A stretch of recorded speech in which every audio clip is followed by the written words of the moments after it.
საჰაერო იერიშების შედეგად კვირას ირანის დედაქალაქ თეირანში რამდენიმე ხანძრის კერა გაჩნდა. ირანის ხელისუფლების ინფორმაციით, ისრაელმა ღამის საათებში ნავთობის საცავები დამბომბა, რასაც 4 ადამიანის სიცოცხლე ემსხვერპლა. ირანის მთავრობის მიერ ორგანიზებული მედიატურის ფარგლებში ჟურნალისტებს საშუალება მიეცათ ენახათ დაბომბვის შედეგად დაზიანებული ირანის ნავთობის ეროვნული დისტრიბუციის საცავი. ჟურნალისტებთან საუბარში იქ მომუშავე სატვირთო მანქანის მძღოლი ჰასან რასულ ხანი ამბობს, რომ ღამის საათებში საცავს 3-ჯერ დაარტყეს. დაახლოებით საღამოს 8 საათზე მზის ჩასვლის დროს პირველი ტვირთი მოვიტანე და ჩამოვტვირთე. უკან დავუბრუნდი, რომ მეორედ დამეტვირთა. მივხვდი, რომ ნავთობგადამამუშავებელ ქარხანას დაარტყეს. მაშინ დავწუნდი, რომ ამ საცავსაც დაარტყნენ. აქ ამოვედი, რომ სატვირთო შემომებრუნებინა და საფრთხისგან შევსწავს ვიყავი. პირველი რაკეტის გაშვების შემდეგ თითქმის მაშინვე კიდევ 2 ბომბი ჩამოვარდა. პირველი სწორედ იქ დაეცა. შემდეგ ბენზინმა საცხოვრებელი უბნებისკენ დაიწყო გადინება. ყველა მანქანას, რომელიც აქ იყო გაჩერებული, ცეცხლი წაეკიდა. ირანის წითელი ნახევარმთვარის საზოგადოება თეირანის მოსახლეობას სიფრთხილისკენ მოუწოდებს. დააფრთხილებს შესაბამისი ზომები მიიღონ, რადგან ომის პირობებში ქალაქის ჰაერი საკმაოდ დაბინძურებულია. განსაკუთრებით ნავთობის ოპიექტზე მიტანილი იერიშის შედეგად. ნახევარმთვარის საზოგადოების ცნობით, მას შემდეგ რაც ისრაელმა და ამერიკის შეერთებულმა შტატებმა ირანზე იერიშები მიიტანეს, ქვეყნის მასშტაბით დაზიანებულია დაახლოებით 10,000 სამოქალაქო ნაგებობა. მათ შორის საცხოვრებელი სახლები, სკოლები და სამედიცინო დაწესებულებები. თეირანის ერთ-ერთი საწვავის საცავი თავდასხმის სამიზნე გახდა. გარდა ამისა, სამხრეთ და აღმოსავლეთ ნაწილებში მდებარე ობიექტებიც იქნა მიზანში ამოღებული და მთლიანად გაანადგურდა. აქ ხედავთ სატვირთოებს, რომლებიც აშკარად დაიწო და გაანადგურდა. მიუხედავად მტრის განცხადებებისა, რომ ის მხოლოდ სამხედრო ობიექტებს უტევს, ეს ყველაფერი ამას უარყოფს.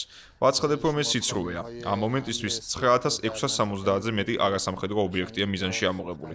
მათგან 7943 საცხოვრებელი ერთეულია, 1617 კომერციული ობიექტი, ხოლო 32 სამედიცინო დაწესებულება. საავადმყოფო და აფთიაქი. ასევე მიზანში ამოღებული და სრულად გაანადგურებულია 65 სკოლა.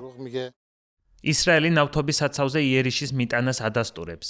მიმდინარე ომისას ეს პირველი შემთხვევაა, როდესაც ისრაელმა არასამხედრო ობიექტის მიზანმიმართულად მიზანში ამოღება დაადასტურა. ირანის სამხედრო დანაყოფების ინფორმაციით, კონკრეტული საცავები ირანის სამხედროების მიერ იყო გამოყენებული და სწორედ ამიტომ მათი განადგურება მნიშვნელოვანი იყო. მათივე განცხადებით, თეირანში ირანის ისლამური რევოლუციის გვარდიის შტაბზე მიიტანეს იერიში. ძლიერი დარტყმით გავანადგურეთ რევოლუციური გვარდიის საჰაერო ძალების შტაბი. რეჟიმი სწორედ ამ შტაბიდან მართავდა სარაკეტო და უპილოტო საფრენი აპარატების შეტევებს ისრაელის სახელმწიფოს და რეგიონის ქვეყნების მიმართულებით.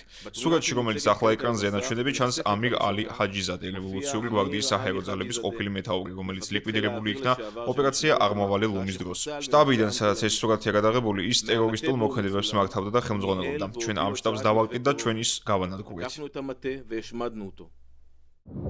ამერიკის შეერთებული შტატების და ისრაელის იერიშების საპასუხოდ, ირანის პრეზიდენტი მასუდ ფეზეშქიანი შეერთებულ შტატებს აფრთხილებს, რომ ირანი რეგიონში ამერიკულ სამიზნეებზე თავდასხმებს გააგრძელებს. მისი განცხადებით, ირანი მეზობელ ქვეყნებთან, რომელთა ტერიტორიაზე ამერიკული სამხედრო ბაზებია განლაგებული, ბრძოლას არ გეგმავს. თუმცა ირანზე იერიშების შემთხვევაში თეირანი შესაბამის რეაგირებას მოახდენს. ისინი, ვინც თავიანთი ტერიტორიებიდან ჩვენს თავს დაგვეხმებიან, ბუნებრივია შესაბამის პასუხს მიიღებენ. ჩვენ მათ ძალით ვუპასუხებთ. ჩვენს რეგიონის ქვეყნებთან მეგობრული ურთიერთობა გვაქვს. ისინი ჩვენი ძმები არიან. გუშინაც განაცხადე, უნდა ვეცადოთ ერთმანეთს ხელი ჩავჭიდოთ და არ უნდა დავუშვათ, რომ ისრაელმა და შეერთებულმა შტატებმა მოტყუებით და მანიპულაციით რეგიონის ქვეყნები ერთმანეთის წინააღმდეგ გაანწყონ. ოფიციალური მონაცემებით ახლო აღმოსავლეთში მიმდინარე ომის შედეგად, რომელიც 28 თებერვალს ირანზე ამერიკის შეერთებული შტატებისა და ისრაელის ერთობლივი დარტყმების შემდეგ დაიწყო, ირანში 1230 ადამიანი დაიღუპა, ლიბანში 300-ზე მეტი, ხოლო ისრაელში 1000 ადამიანი.